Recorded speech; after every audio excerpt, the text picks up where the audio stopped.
As a postdoc,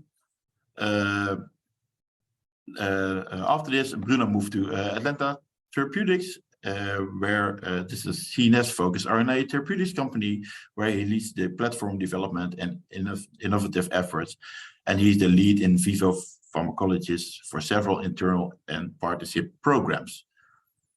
So, Bruno, I think a very impressive CV, and I think you've seen quite a part of the world during the several stays. And today, Bruno will focus his presentation on the delivery of chemically stabilized RNAi molecules to the CNS. So, Bruno, the floor or the screen is yours. Thank you so much, Ronald and Aaron, for inviting me to give this webinar. It's always a pleasure to come and talk to the OTS community about important work that we do on RNAi for CNS. So before starting my talk, I just want to give away all the credit. I think it's important to do that. All the studies that I'm going to be presenting today were led and co-led by myself and other researchers, and there were many people involved in the making, purification, QCing, and injections and tissue processing of the studies that we're going to be presenting here today. So all credit is due to them. So let's see if I can get my slide to move. Alrighty, okay. So I'd like to start by reminding how the RNAi field has evolved over the years. Since its inception and discovery in the early 2000s, there was a big rush into the clinical setting with poorly stabilized molecules, and those trials rapidly failed. And there was a big disappointment in the field that ended up with big pharma pulling out of the field and the whole field crumbling apart. The stubborns stayed, and the technology eventually matured, and we have seen in recent years the field blooming again. And if you look at the clinical trial data, you will see that from 2013 onwards, the amount of large phase 3 clinical trials have actually steadily increased over time. And this is good news. This means that the trust in the technology is back again. And it is back because there was a fundamental shift. And this shift was from minimal modification of these molecules to extensive modifications of the molecules. More stable molecules in the body result in better activity. And not only that, the shift was not only from minimal modification, but it was away from the use of delivery systems. What we use now commonly in the clinic, or more commonly in the clinic, is what we call conjugate-based approaches, which use a ligand that is directly conjugated to the oligonucleotide to enable either targeted delivery or some sort of functional delivery. And if you look at the clinical data again, you'll see that over the years, these approaches have become the dominant ones. We saw these light gray bars here. The conjugate-mediated approaches became the dominant approach because of the extensive modification that we now are able to put into our molecules. So stability was very important for this. If you look at the landscape of clinical trials, you will see that there is no clinical trial initiated in the neurospace.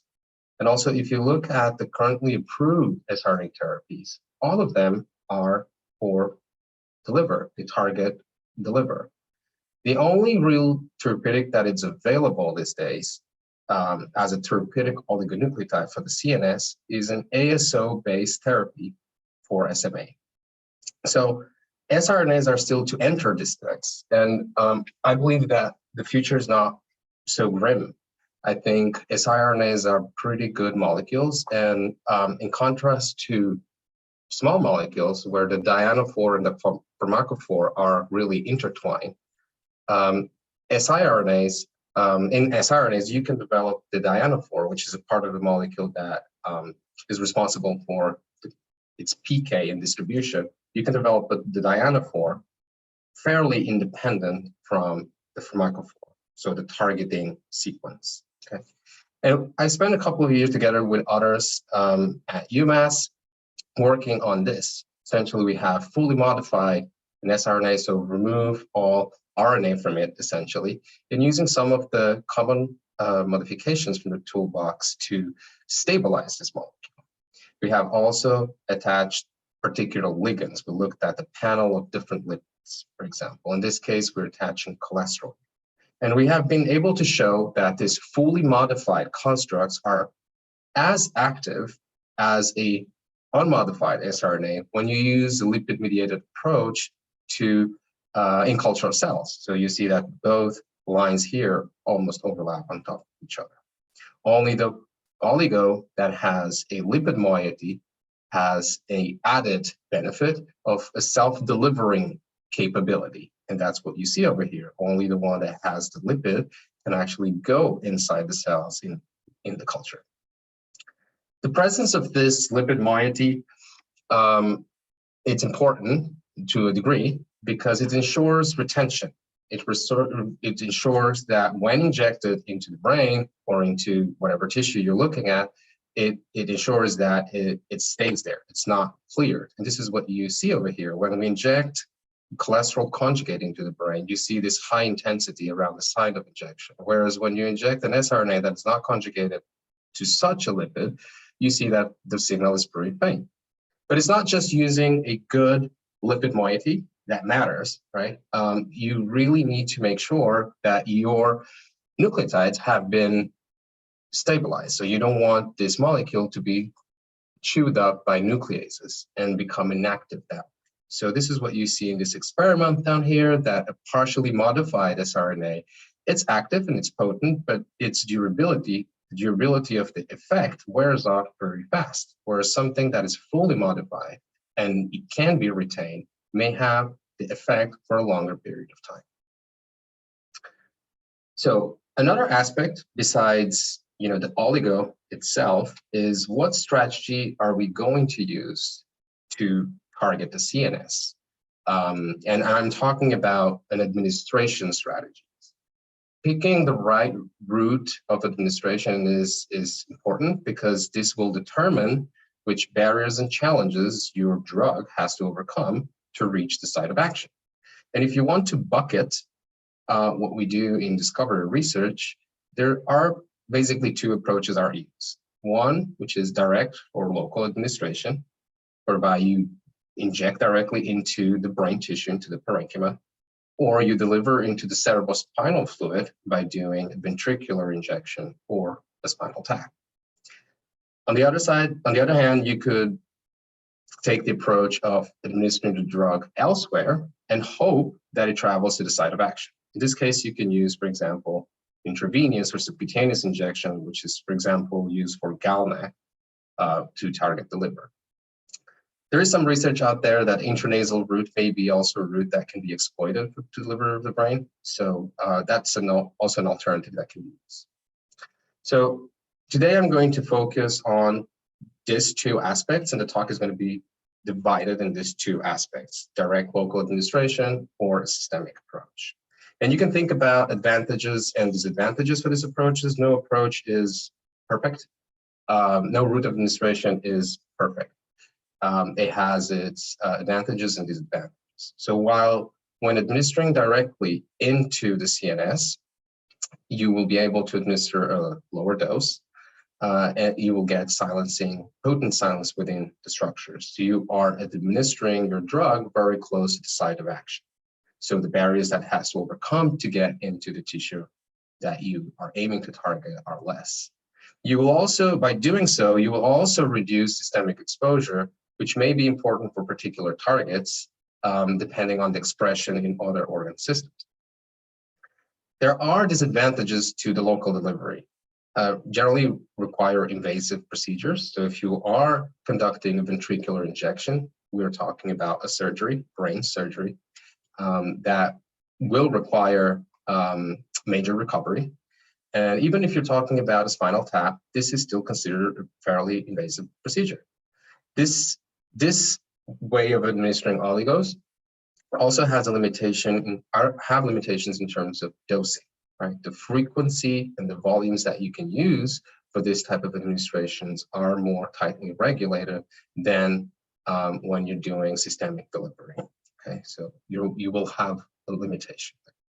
If you are to develop or administer an oligo using a systemic approach, you will be trying to leverage the high vascularization of the brain. The brain is actually one of the organs in our body that is hypervascularized, and we could be taking advantage of that to enable broad distribution throughout the CNS. And if you think, if you're able to develop something that works, you could potentially have this be self-administered like GalNAc. This is yet a big challenge for the field. The major disadvantage of systemic delivery approach is really the blood-brain barrier. The blood-brain barrier really precludes the free pass of molecules across from the bloodstream into the brain. And of course, that if you're using a systemic approach, most likely, depending on the effectiveness of your system, you may need a very high dose to achieve the same effect than what you would achieve by local delivery. Okay, so there's no perfect. I think there's a choice that needs to be made. So while at UMass, here I want to talk about a project that I don't get to talk about much that we developed while I was at UMass. And here we wanted to develop a strategy for systemic delivery of sRNAs to the brain.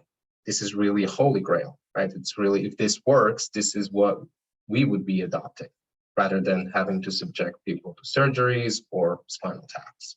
Yet this is very challenging. So for this purpose, we selected the Cosa exogenic acid as one of the ligands that we wanted to study.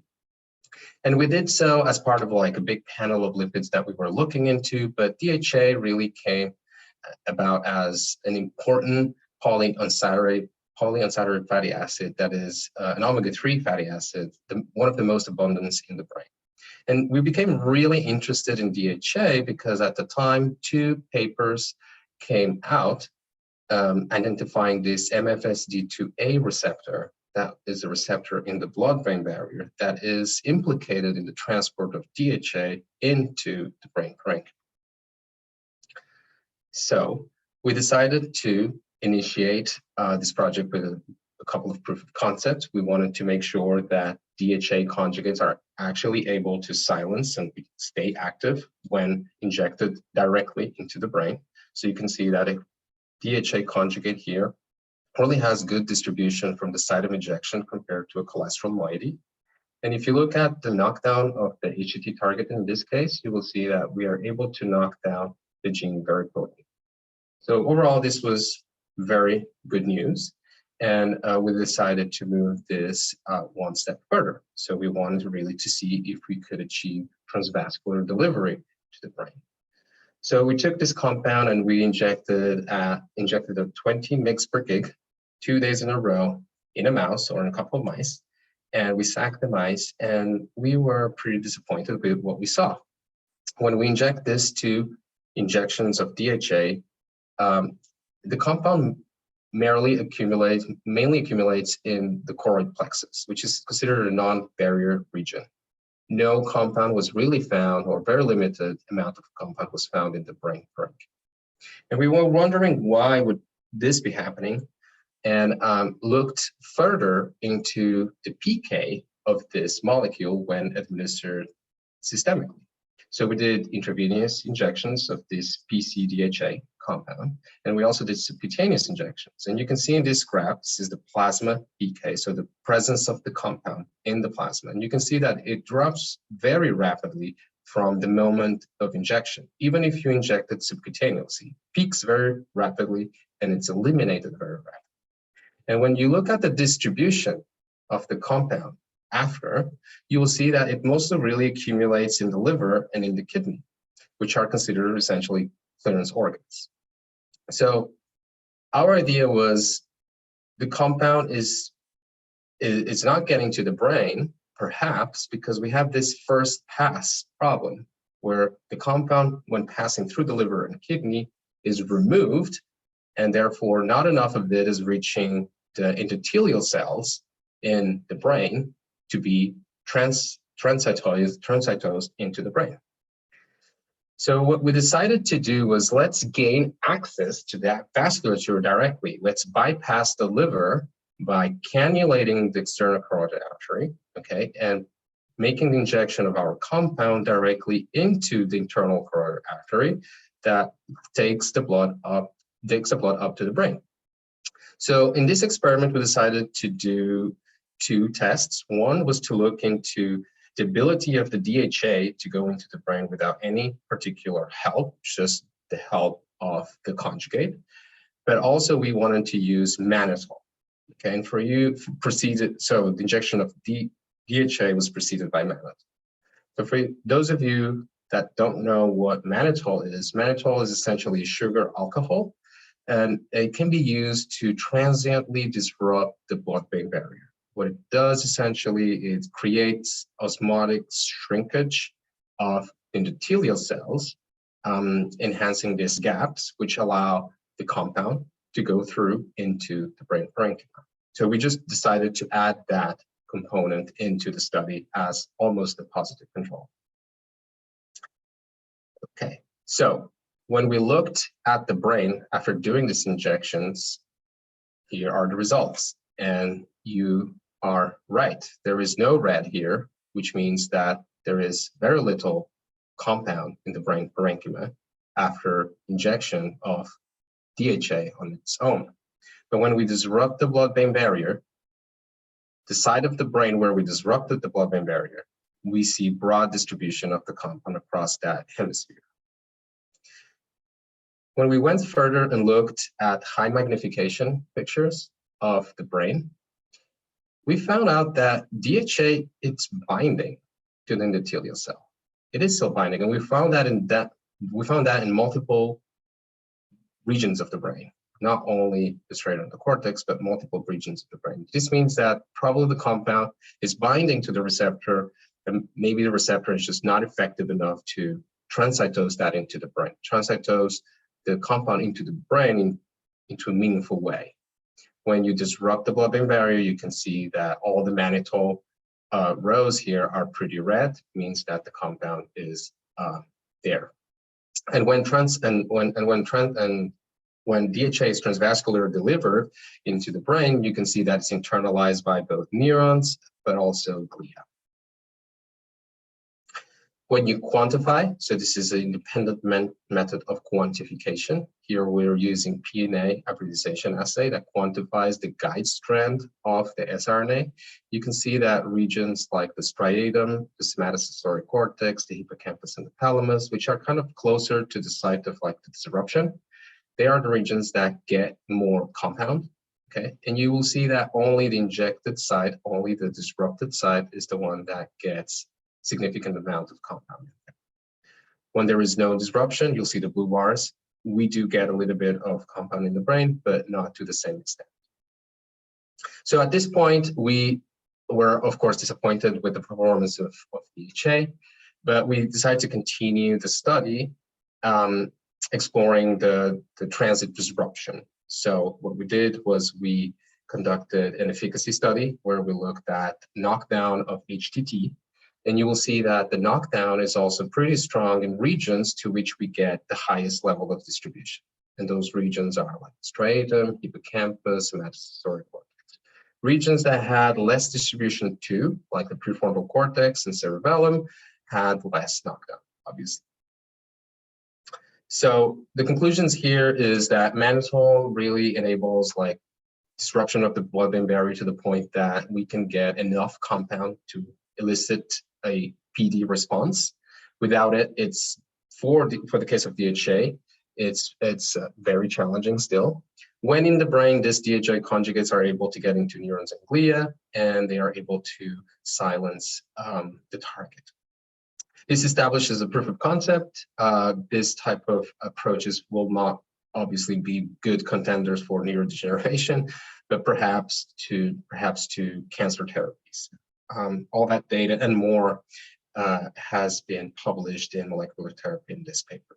So, okay, so Now, pivoting and talking about direct local administration. And this is the approach that is most commonly used, and for the reasons I already explained, because we're bypassing the blood-brain barrier. Okay, so when we were looking at multiple different conjugates at the Cosa lab, what we were really trying to do was to improve the distribution of this cholesterol siRNAs. When we injected this cholesterol siRNAs, it mostly stayed around the ventricular area and wouldn't really penetrate much through the brain parenchyma. So we were looking through a panel of lipids, and we stumbled across the di-siRNA. And what is the di-siRNA? Essentially, the di-siRNA are two monovalent siRNAs that are connected to each other through a TEG linker, tetraethylenoglycol linker, at the 3' end of the sense strand. At the 5' end of the sense strand, you have a hydrophobic moiety. In this case, the hydrophobic moiety is just really a Cy3 moiety. The sugars on the oligonucleotide have been all modified, and the modification pattern is very simple. It's a alternating methyl-fluoro modification pattern. The phosphate at the 5' end has also been stabilized, and we have tested this dianophore, if you will, in the context of two targeting sequences, the Huntington and the ApoE. We have done in multiple different sequences, but I'm just going to show those two today. So one of the most pivotal experiments was this one here, where we took this compound, injected it into the brain, and took the mice down at 3 different time points: 1 month, 4 months, and 6 months. These were ICV injections. Again, we're bypassing the blood-brain barrier. What you can see is that after 1 month, we get a very high level of accumulation of the compound throughout the brain, with different levels of accumulation across different regions, and that the compound gets cleared from the brain over time. We also saw that the greatest knockdown was observed at 1 month, and you can see that both at the mRNA level and protein level, and you'll see that the effect wears off for some of the regions, with silencing still be seen after 6 months for regions where we initially had a lot of compound accumulated. Okay, so this was very interesting to see. It was the first time that we've shown that we can knock down a gene for 6 months in a mouse. So this was pretty good news, and we were very excited about these results. Now, we wanted to apply this to a different targeting sequence just to show that by switching that from macrophore to something else would still work. And what you have here is silencing of ApoE at the mRNA level, and also at the protein level after 3 weeks after injection. So it does work with different sequences. So the next obvious step was to translate the findings from mouse to the human. And of course, a mouse has a very simple, small brain compared to a human that has a very complex brain. So we need to find two systems that would allow us to study the distribution of this distribution and activity of this compound, essentially showing that what we found in the mouse can translate to larger mammals. So we decided to start with the sheep, and this really allowed us to look into different modes of administration, if you will. We started by threading an intrathecal catheter all the way from the lumbar up to the base of the brain. We did also ventricular injections into the lateral ventricle of the sheep. We implanted a reservoir that allowed us to do multiple administrations into the animals, but we also did the intraparenchymal injections to see how the compound distributed if injected in a specific spot in the brain. Okay, so if you inject the di-siRNA into a large mammal brain, and if you do it such that you're delivering it into the CSF, what you see when you take the brain out is essentially a pink brain. And what you're looking at here is essentially the Cy3 label.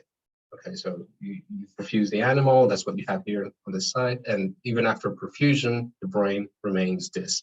It's very striking. If you slice that brain, this is what you see. You'll see that all the different approaches that we're delivering into the cerebrospinal fluid actually show very similar pattern of distribution across. If you do an intraparenchymal injection, we did achieve quite a bit of good distribution within the striatum that we injected, but you don't see much distribution from that side through the rest of the brain, probably just across the needle tract. Although the distribution across these different strategies was not very different, particularly in the cortex, which seemed to be saturated, using the reservoir was particularly useful to enhance delivery to deep brain structures such as the caudate and the putamen, as you can see here. So this here, what you see here is quantification by PNA hybridization assay. When you look at a cross-section of the brain, this is a tile array, you see that this is a little bit of cortex. You see that there is no big gradient of distribution. It's pretty homogeneous, and that the compound really localizes around the perinuclear area, but also in the dendrites in the cortex. If you take out the spinal cord of this animal, it's also strikingly pink. And when you take cross sections, you can appreciate that the compound really distributes from across the spinal cord, both in the white matter here outside and also in the gray matter. So this was really, really good news. Everyone really excited. I remember that Neil Ronan was the first time that Neil Ronan came to the lab to see the pink brains that we spoke about. And this was at this time, there was a high level of excitement around the RNA. And we decided to take this step a step further, and we initiated studies in cynomolgus macaque. And essentially, we saw a very similar pattern of distribution in gross terms, as you can see here. But if you look at the molecular level, the distribution was also extremely similar. So the compound was mostly located around the perinuclear area. This was done by, sorry, I should have said this was an ICV injection, so it was a direct injection into the CSF. So the next thing that was left to study or prove was that it was active in a large mammal as it was in the mouse. And this is a 1-month study. You can see that we have activity across 4 brain regions, in this case, the cortex, the hippocampus, the caudate, and the putamen. And although we did not achieve statistical significance in the putamen or mRNA knockdown, we do see that we have statistical significance when we're looking at the protein level. And for this particular time point, which was a 1-month time point, there is a good correlation between the amounts that were retained in the particular brain structures and the amount of knockdown that we were achieving. Again, this was 1 month. These are the results on the spinal cord, but they were also very encouraging. You can see that we get knockdown across the different segments of the spinal cord and both the white matter and the gray matter. The other thing that was left to do was to look a little bit into the safety of this molecule. All monkeys received a pre-surgical MRI and a post-op and a 30-day MRI. No brain edema was observed, and this is important to note. Also, we didn't see any significant elevation on neuroinflammatory markers such as IgA1 and GFAP. One question that we were asked multiple times after we disclosed that this particular motif or molecule contains Cy3 was if the Cy3 was really necessary. And of course, this is an important question because regulators may not want to have people injected with a molecule that it will fluoresce. So in this experiment that was conducted in mice, we showed that when we inject a Cy3 labeled or a non-Cy3 labeled RNA, we achieve very similar levels of knockdown. across multiple brain regions. And this was a 2-month study with a 240 microgram dose. Apart from that, we also shown that we could reduce, if necessary, we could reduce the content of the phosphorothioates without having a great change in activity, although we may have a change in retention. Okay, if necessary, we can tune down the amount of phosphorothioates without affecting activity. Okay, so the learnings from this is that we have found a scaffold or motif that enables broad distribution across the CNS. It's effectively internalized by neurons and other cell types in the brain, and it has enabled us to silence genes up to 6 months with very favorable toxicity profile. So all this data has been published in the Nature Biotech paper, and has been selected as one of the most influential publications in the 25th anniversary of Nature Biotech. Also, the sheep studies, the part that we focus on the sheep studies, have been recently published in JCI.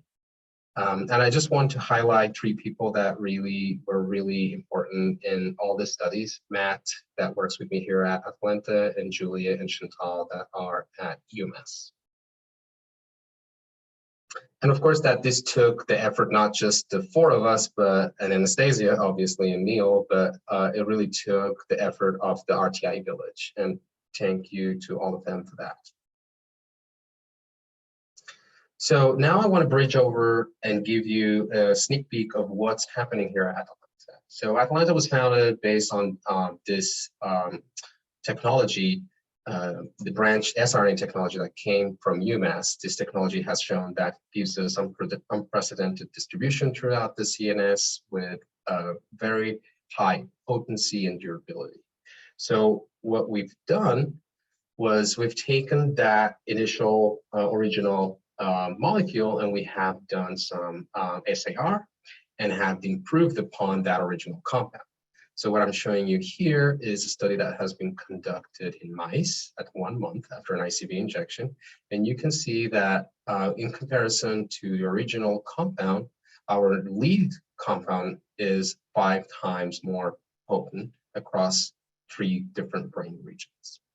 So we have generated at least 13 chemical motifs that we've looked at, and all of this, not all of this, but some of this will did have improved potency over the original scaffold that we developed at UMass, but more remarkably, they also displayed improved tolerability without compromising on the durability. And this is what you see here.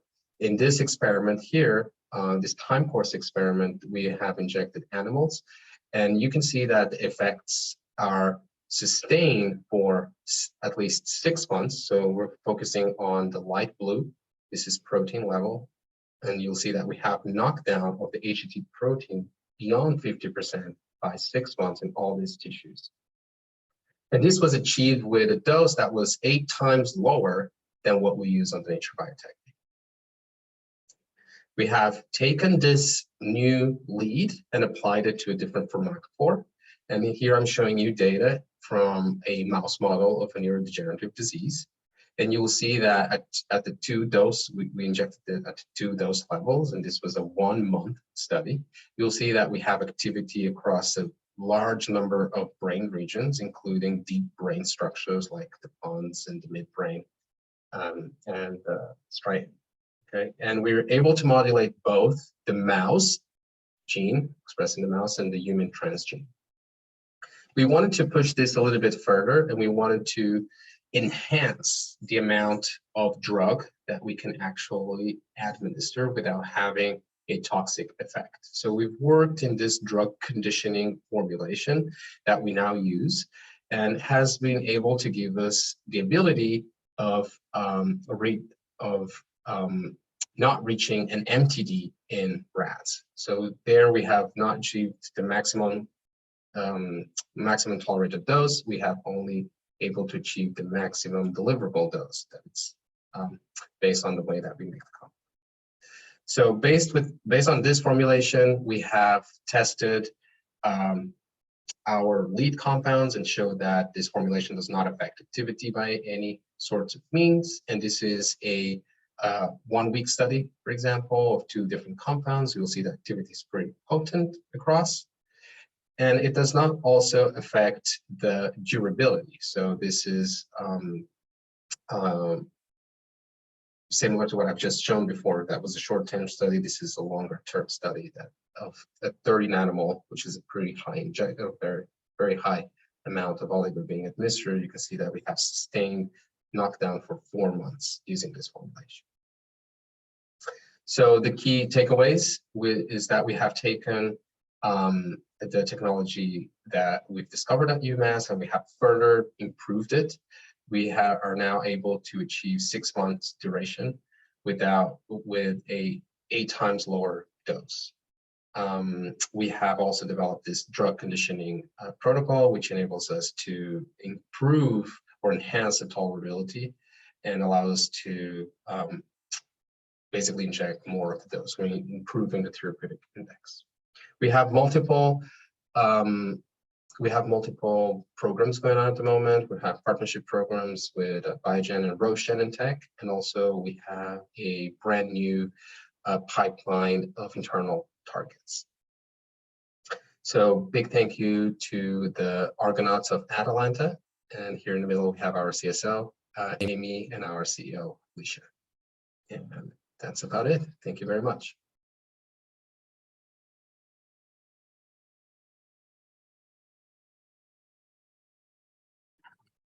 Yes, Bruno, thank you for this excellent presentation. I really enjoyed it.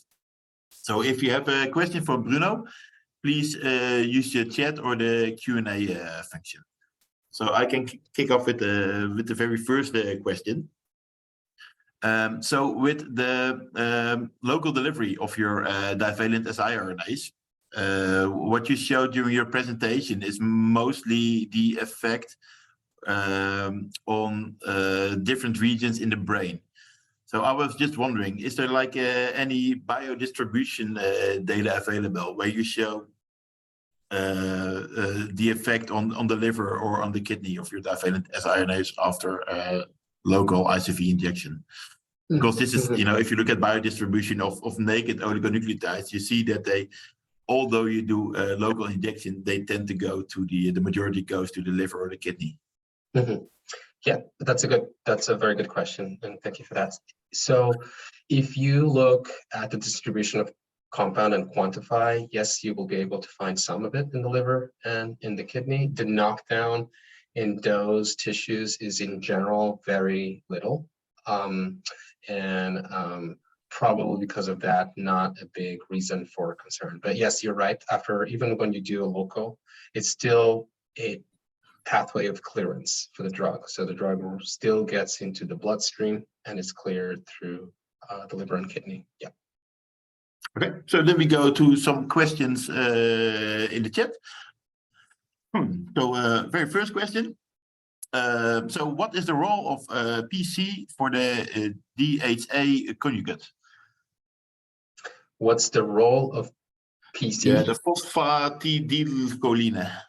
Yeah, so that's a very good question. That's the we decided to include, so DHA is essentially the lipid, but DHA in its native state exists in that particular state, in the PC, so phosphatidylcholine DHA, and that's the ligand that actually gets transcytosed, that it's able to bind to the receptor. So we did have a DHA that did not have the PC on it, but we did not evaluate that particular scaffold for transvascular delivery, because we thought the one that actually binds to the receptor, which is DHA, is the one that we should be using. So that's what we decided to be using, that one. Okay, and then a follow-up question. So how well are these DHA conjugates tolerated? They're pretty well tolerated. Yes, they're not like cholesterol, I can guarantee. In comparison to cholesterol, I would say that they're probably 5 times better in terms of like MTD. You would be able to inject a lot more than you would if you're comparing it with cholesterol. So, yeah. Sounds good. Question from Arun. In the presence of mannitol, does the siRNA alone, so without the DHA, get into the brain? Yeah, and that's how a much great of an improvement does this DHA bring? Yeah, that's a very good question. That was not a comparison we did, Arun. I think that will be very interesting to look at.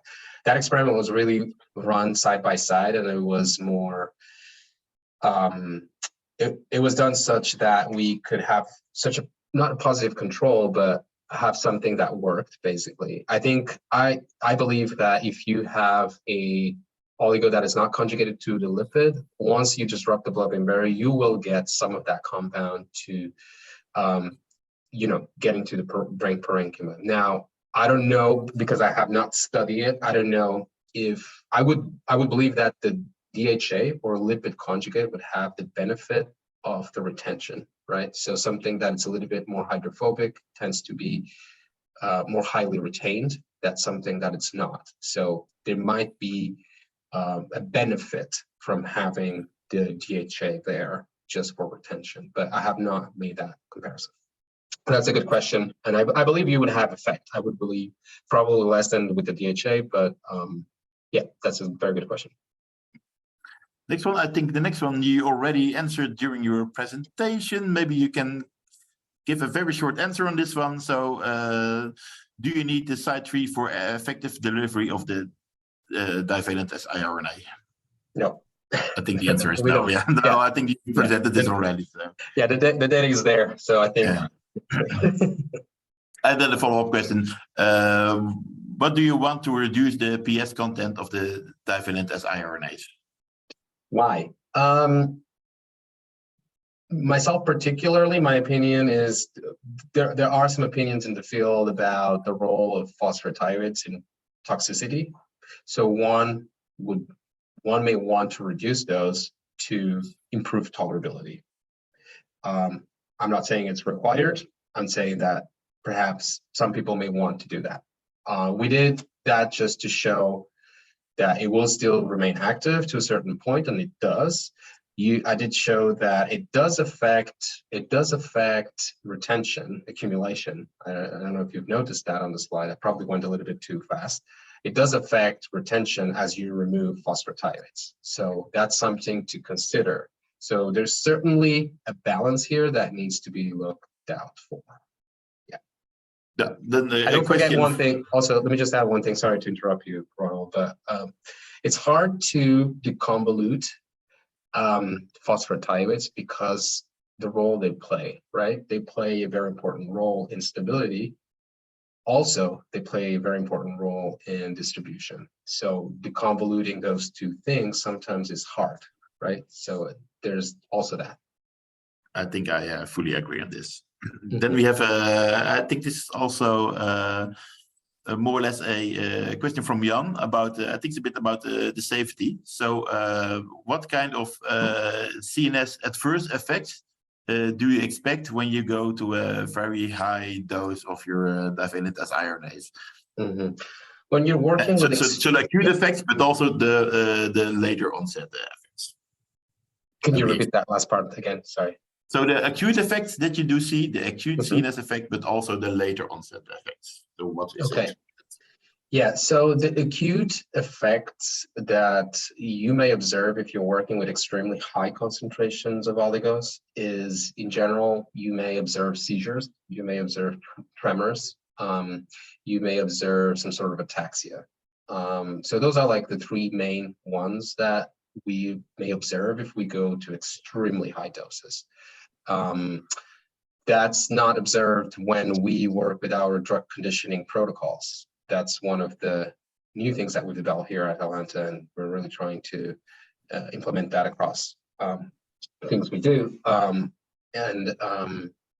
So yeah, I think in terms of acute tox, that's what you would observe is like seizures, mostly tremor. That's what you would be looking for. in terms of like long-term tox effects, that's going to probably depend more on target or how clean is your pharmacophore in terms of targeting. We could look into transcriptomic changes and stuff like that. I think that's going to be probably more target dependent than chemistry dependent, really. I know that this is a very general answer, but I'm not sure if I'm answering the question. I know it's probably a little general here. Yeah, but it might also be quite a difficult question. I'm not sure.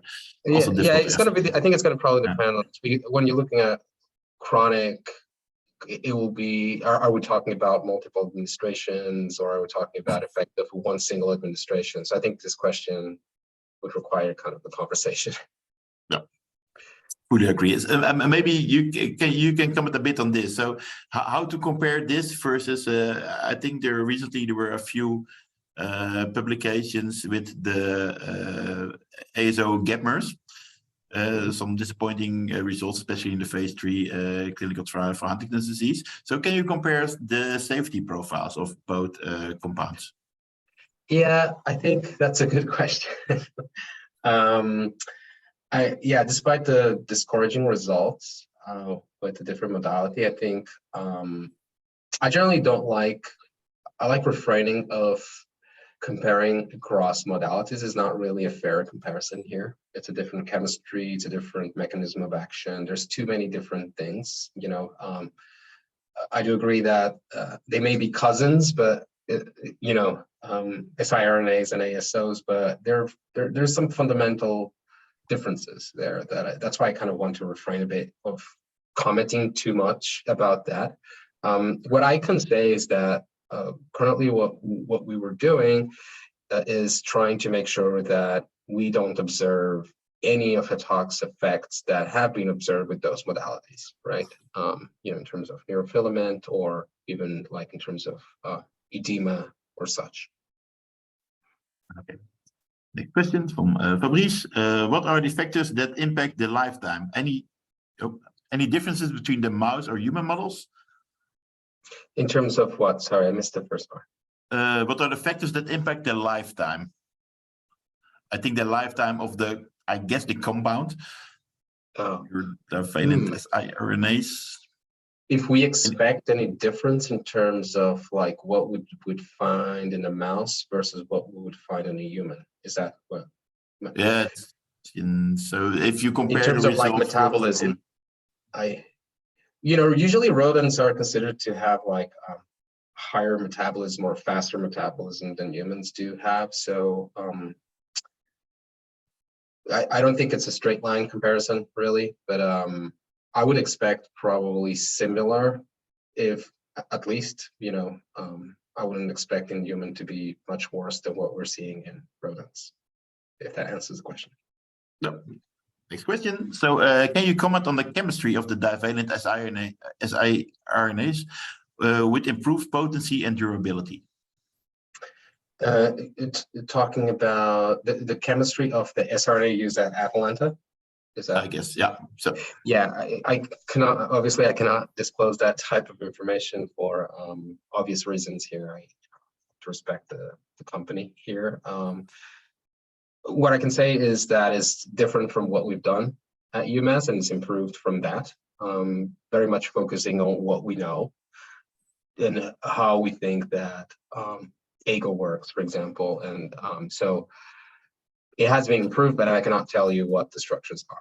The retention of the compounds are as good as, the durability is as good as we're just using a lot less of the compound, or we can use a very high dose if we want by using our drug conditioning approach. Yeah, thank you. Can you conjugate two different siRNA sequences in one single Divalent siRNA molecule? So I would assume that you can target two different genes or two different sites. That is a good question, and this is something that has been asked ever since we started talking about the siRNAs. And yes, that's possible to do. Yeah, that is definitely something that's possible to do. So what about the delivery and biodistribution? Because I assume then that the molecule gets bigger, so biodistribution might be impaired, or is it just similar? Or no, but if you're putting two targets in the same molecule, you would put one target in one arm and another target in another arm, so you don't really need to make it bigger, right? Yeah, sure. Yeah.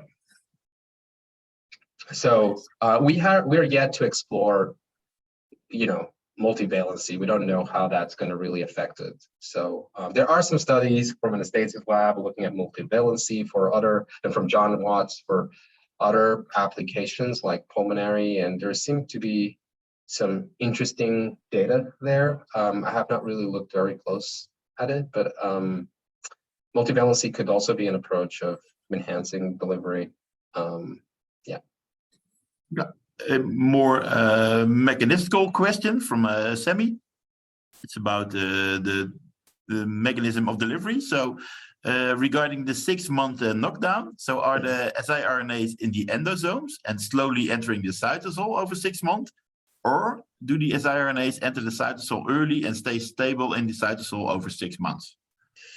Yeah, that's a very good question, and I won't have a very straight answer to that. I think it's probably both. We do believe that the endosome may act because these are like chemically stabilized, right? They're extremely stable.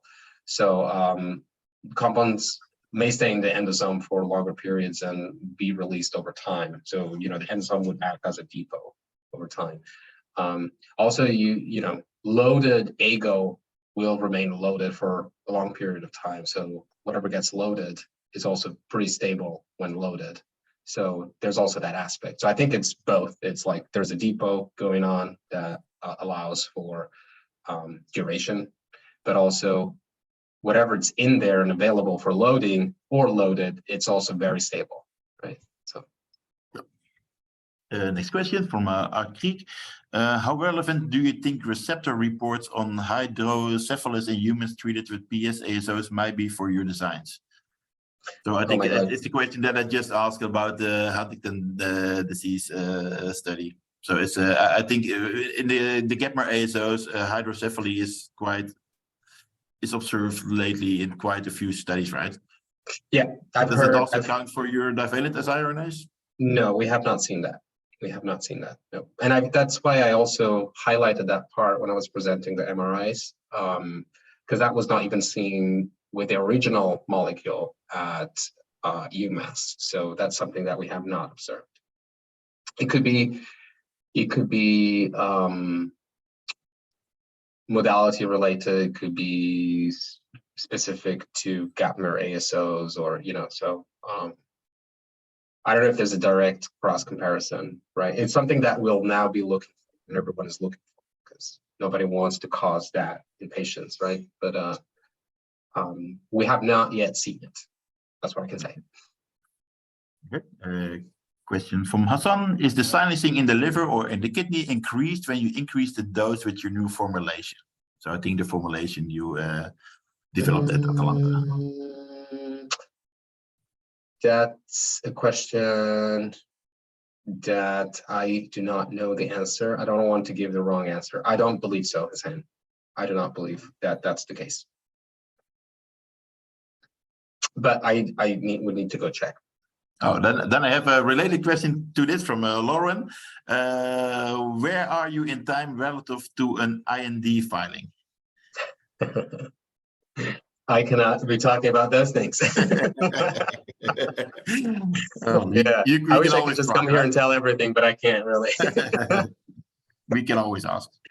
Yeah, exactly. I wish I could tell you. I think those news will come at their time, and I feel, and history tells us that we should not be rushing with things. It's better to take our time and think about them and be very thorough about what we're doing. So I think we're striving to make not to make a dent, but to be in the space. So we're trying to cover all bases.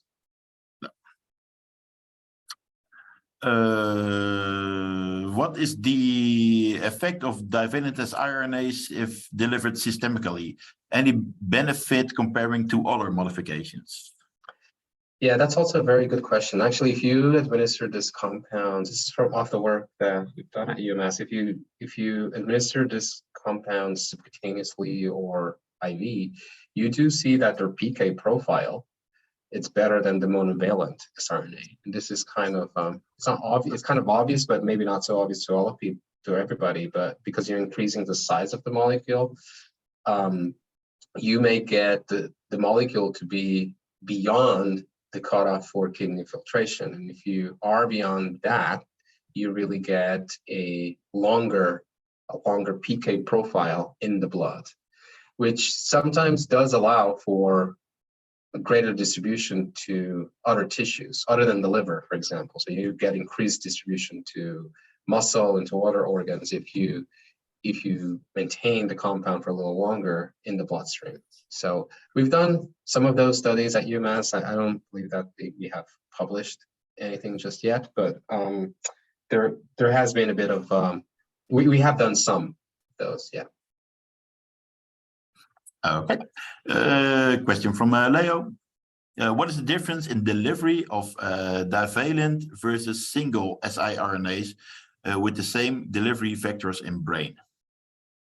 What's the difference? So in general, when you're injecting the monovalent and the divalent siRNA, you see a much better retention with divalent siRNA, significantly better retention with the divalent siRNA. Monovalent siRNAs tend to be cleared much faster after injection. Yeah. We have another question. I think people are really curious about your new formulation. So can you share whether this still involves a naked divalent siRNA? It's a drug formulation. It's a drug formulation. It's a drug conditioning, basically. So it's still an siRNA, and I'm just going to leave it at that. It's not, yeah. We're not going down lipid formulation. Basically, that's what I'm saying. It's like we're not formulating our oligo with a lipid or anything like that. We're conditioning our siRNA. Yeah. So I think we still have like over 20 questions that are still open.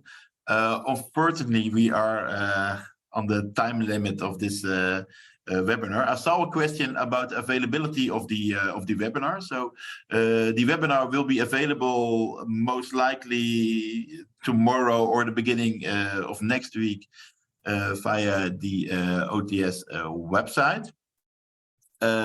So before I like to thank Bruno, I would like to share one single slide. Maybe Bruno, you can. Stop. How do I stop? Oh, here. Sorry. Yes, then I will quickly share one slide, or actually two slides. So what I would like to do is I would like to draw your attention to the Professor Corona webinar. So this is an event. It's hosted by Alnylam Pharmaceuticals. It will be held next Friday, December 9th. And it is both an in-person meeting as a online meeting, so you can still register. There will be an email will be sent via the OTS on how to register for this particular webinar. So please have a look at the program, and if you are interested, feel free to join. It's for free.